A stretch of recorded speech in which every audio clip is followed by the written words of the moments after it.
যে খাবার যৌবন শক্তি শেষ করে দিচ্ছে তার মধ্যে অন্যতম হলো অতিরিক্ত লবণযুক্ত খাবার, যা রক্তচাপ বাড়ায়, এতে পুরুষের ইরেকশন সমস্যা হতে পারে। এছাড়াও রয়েছে বার্গার, চিপস, পিৎজা, এগুলো ট্রান্স ফ্যাট থাকে, যার কারণে টেস্টোস্টেরন হরমোন কমিয়ে দেয়। এরপর রয়েছে বেশি চিনিযুক্ত ইনসুলিন লেভেল বাড়িয়ে হরমোনের ভারসাম্য নষ্ট করে দেয়, এতে যৌন ইচ্ছাও কমিয়ে যায়।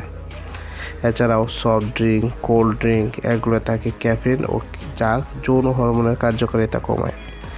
অ্যালকোহল রক্ত প্রবাহ কমায়, নার্ভ সিগন্যাল দুর্বল করে দেয়। ধূমপান ও যৌন অঙ্গের রক্তনালী সংকুচিত করে দেয়। কিছু প্যাকেটজাত দুধ ও পনির হরমোনজাত উপাদান থাকে, যা হরমোনের ব্যালেন্স নষ্ট করতে পারে।